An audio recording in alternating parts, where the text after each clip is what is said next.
पिछले वीडियो में हमने संज्ञानात्मक विकास की 4 अवस्थाओं के नाम सीखे थे। इस वीडियो में हम यह सीखेंगे कि इन 4 अवस्थाओं में कैसे कैसे मनुष्य का संज्ञानात्मक विकास होता है। हम इस वीडियो में पहली अवस्था के बारे में सीखेंगे। पहली अवस्था है संवेदी गामक अवस्था, सेंसरी मोटर स्टेज। यह 0 से 2 वर्ष तक रहती है।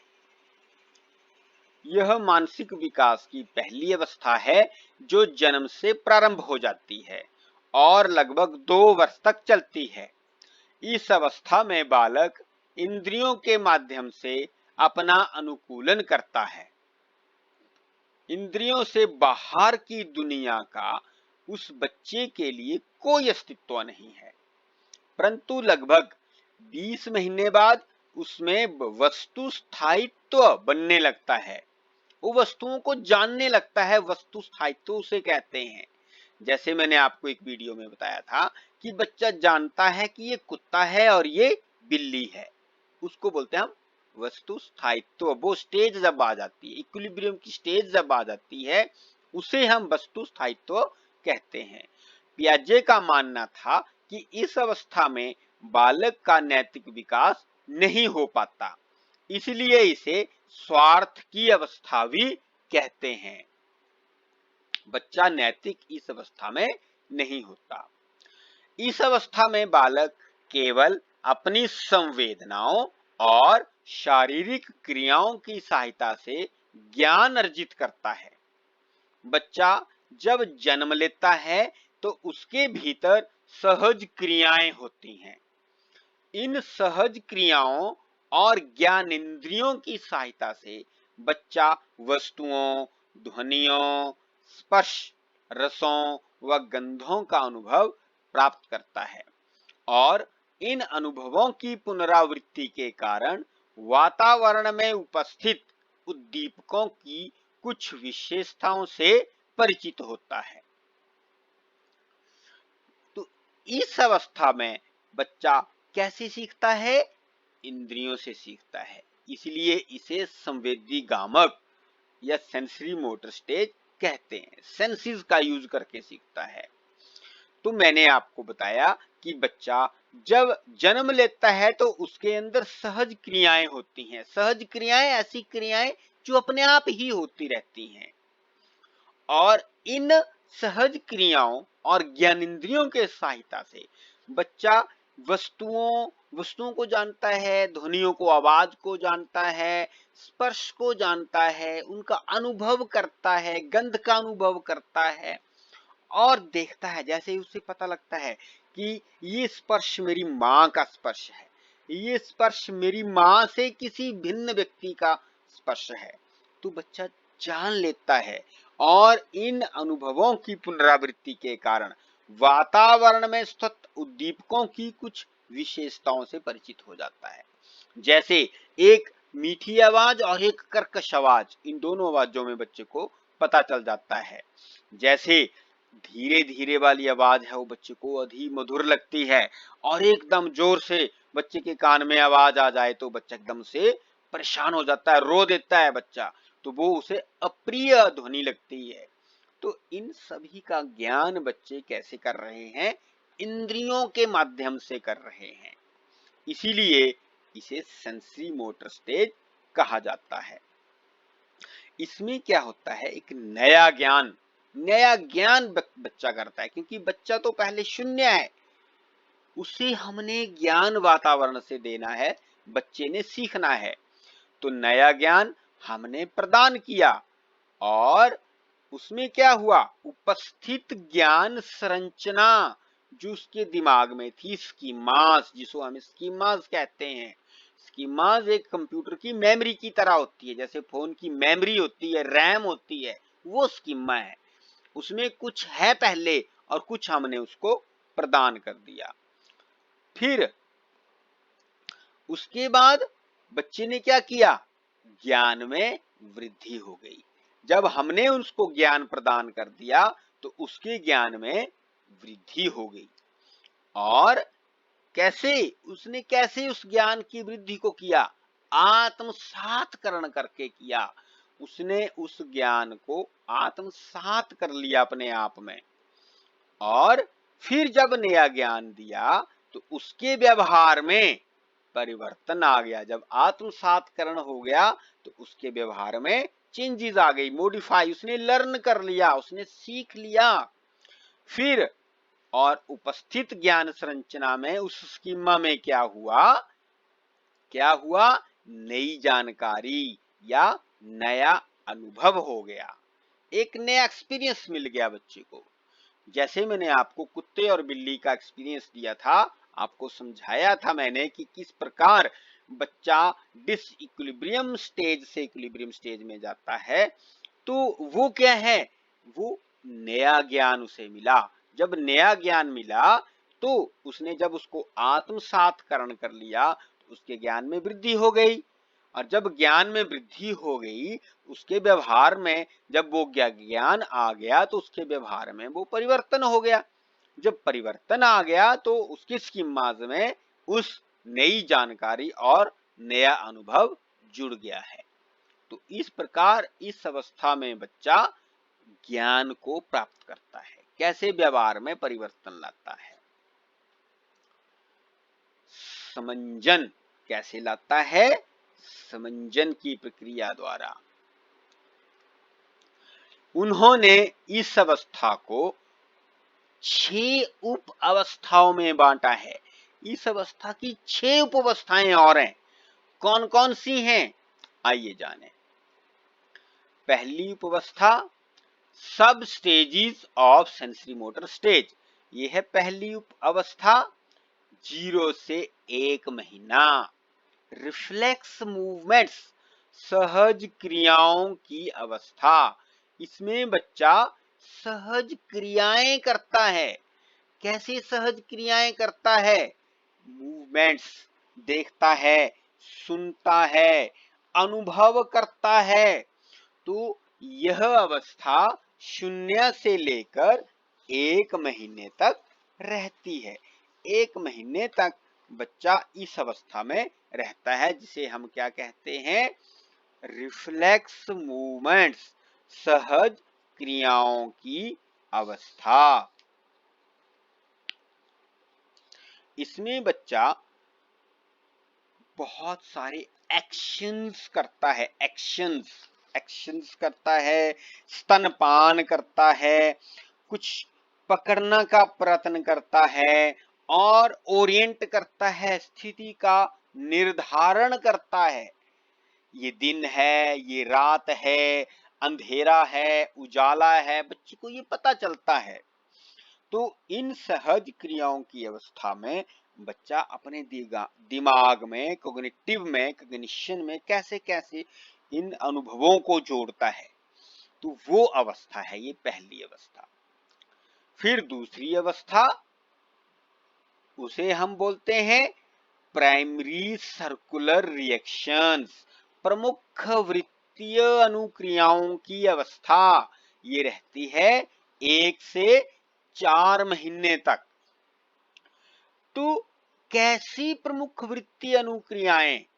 जैसे स्वाभाविक उच्चारण करता है बच्चा, जैसे आ करता है, ओ करता है, करता है, ये स्वाभाविक उच्चारण है।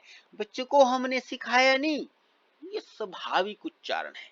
बच्चा रोता कैसे है? वै वै वै, वो हमने नहीं सिखाया उसको, ये स्वाभाविक है, सहज क्रिया है उसकी। फिर साथ में क्या करता है? जैसे अपनी टांगों को ऊपर कर लेता है, फोल्ड करता है, ये क्या है? सहज क्रिया। अपने हाथों को मारता है, तो ये सहज क्रियाएं हैं, वृत्तीय अनुक्रियाएं हैं। और इनमें मॉडिफाई करता है, अपनी इन क्रियाओं को मॉडिफाई करता है, इनमें विकास लाता है, जैसे जैसे उसका शारीरिक विकास भी हो रहा होता है। फिर साथ में उसके एक्शंस में वृद्धि हो जाती है, जैसे जैसे उसके अंगों का विकास होता चला जाता है, वैसे वैसे उसकी एक्शंस की रेंज है वो भी बढ़ जाती है। वो बता देता है। जैसे उसको कुछ चीज अप्रिय लगे तो उसका वो प्रतिकार कैसे करता है, हाथों से उसको आगे कर देता है। जैसे आप उसको कुछ पिलाने लगेंगे तो वो हाथों से आगे करेगा, तो उसको क्योंकि बोलना तो आ नहीं रहा तो वो हाथों से करेगा या अपने मुंह को इधर उधर कर लेगा। वो क्या है, वो है प्रमुख वृत्ति अनुक्रियाएं। फिर उसके बाद जब बच्चा बड़ा हो जाता है तो तीसरी स्टेज में पहुंच जाता है, 4 से 8 महीने। और इस स्टेज का क्या नाम है, सेकेंडरी सर्कुलर रिएक्शंस, गौण वृत्तीय अनुक्रियाओं की अवस्था। तो ये बच्चे की गौण वृत्तीय अनुक्रियाओं की अवस्था है। इसमें क्या करता है बच्चा, इसमें रेपिटिशन करता है और साथ में क्या करता है, बहुत सारी स्कीम्स को, कुछ को ड्रॉप कर देता है और थ्रो कर देता है। और क्या करता है, जो बच्चे को खिलौना माँ ने दिया होता है या झूले में खिलौना लगाया होता है उसको बच्चा हिट करना शुरू कर देता है और उसको देखता है जब वो चलता है, जैसे पंखे को देखता है बच्चा कि जब वो चलता है उसकी ओर पहुंचने का प्रयत्न करता है। फिर और उसके जो एक्शंस हैं वो इंटेंशनल नहीं होते, नॉन इंटेंशनल होते हैं। और बच्चा अपने आप को दुनिया से अलग मानता है, उसकी अलग दुनिया होती है बच्चे की। बच्चा अलग तरीके से सोचता है, बच्चा अलग तरीके से एक्शन करता है, बच्चा अपने तरीके से व्यवहार करता है। तो इस अवस्था को हम बोलते हैं गौण वृत्तीय अनुक्रियाओं की अवस्था। चौथी अवस्था है ऑब्जेक्ट परफॉर्मेंस स्टेज, वस्तुगत स्थायित्व, 8 से 12 महीने। इसमें क्या होता है, इसमें अब बच्चा बड़ा हो जाता है, 1 साल का हो गया बच्चा। अब बच्चे को बहुत कुछ पता चल जाता है, उसका कॉग्निशन बढ़ जाता है, उसका जो उसकी संज्ञानात्मक विकास है उसमें तेजी आ रही होती है। फिर बच्चे के जो व्यवहार हैं वो जानबूझ कर किए गए व्यवहार होते हैं। जैसे बच्चे को कोई चीज हम दें उसे पसंद ना आए तो बच्चा रूठ जाता है, जानबूझ के रूठता है कि मुझे वो चीज दोबारा मिल जाए, अगर मैं रूठूंगा तो मुझे मिल जाएगी। तो उसका इंटेंशनल बिहेवियर होता है, गोल ओरिएंटेड बिहेवियर होता है कि अगर मैं ऐसा करूंगा तो मुझे ऐसा मिल जाएगा। फिर और बहुत सारी स्कीम्स भी बताया था मैंने आपको उस वीडियो में। स्कीम्स को कोऑर्डिनेट करता है। और जब कोई वस्तु उससे छुपा ली जाए, जिद करे बच्चा और हम उस वस्तु को बच्चे से छुपा लें तो बच्चा उसको ढूंढने का प्रयत्न करता है, ढूंढता है उसको। और लेकिन जो भी उसके कॉन्सेप्ट हैं उसको उसने पूरी तरह से ग्रहण नहीं करता। अभी बच्चे में इतनी समझ नहीं विकसित हुई होती। लेकिन ये जो मैंने आपको बताया ये सारा बच्चे में विकसित हो रहा होता है। क्या क्या बताया कि उसका व्यवहार इंटेंशनल होता है, जानबूझ के किया गया व्यवहार होता है, गोल ओरिएंटेड व्यवहार होता है, स्कीम्स को कोऑर्डिनेट करता है और साथ में क्या करता है, छुपाई गई वस्तु को ढूंढने का प्रयत्न करता है। इन सभी व्यवहारों को बच्चा इस अवस्था में कर लेता है। पांचवी अवस्था है टर्शरी सर्कुलर रिएक्शंस, तृतीय वृत्तीय अनुक्रियाओं की अवस्था। ये चलती है 12 से 18 महीने, 1 से 1.5 वर्ष तक रहती है। और इस अवस्था में बच्चा और बढ़ जाता है, उसका फिजिकल डेवलपमेंट भी हो जाता है। तो इसमें बच्चा क्या करता है, एक्सपेरिमेंट करना सीख जाता है। जैसे बच्चे को हम खिलौने लाए होते हैं तो अगर खिलौने से किसी से लाइट जल रही है, लाल बत्ती जल रही है तो बच्चा देखता है कि वो जली कैसे। खिलौने टायर से आगे बढ़ते हैं तो वो टायर देखता है। आपने देखा होगा कि आज बच्चे को खिलौना लाया और 2 दिन में के बाद उस खिलौने का उसने पुर्जा पुर्जा कर दिया। तो वो क्या है, वो बच्चा एक्सपेरिमेंट करता है। ये कहां से, कोई भी प्रोसेस जो होता है वो कहां से होता है और कैसे होता है, ये बच्चा करता है। और किसी भी चीज की खोज करता है, सर्च करता है। अगर कोई वस्तु हमने छुपा दी हो तो उसे वो ढूंढ ही लेता है। और साथ में क्या करता है, बहुत सारे एक्शंस को इमिटेट करता है, नकल मारता है बहुत सारे एक्शंस की। जैसे आपने घरों में देखा होगा, हाँ भाई बच्ची बताओ, दादा कैसे करता है, दादी कैसी करती है, मम्मा कैसे करती है, पापा कैसे करते हैं, कैसे चलते हैं, तो बच्चा करके दिखाता है, इमिटेट करना सीख जाता है बच्चा इस अवस्था में। तो इसीलिए ये तृतीय वृत्ति अनुक्रियाओं की अवस्था है। उसके बाद लास्ट सब स्टेज है 18 से 24 महीने, 1.5 से 2 वर्ष तक ये स्टेज रहती है।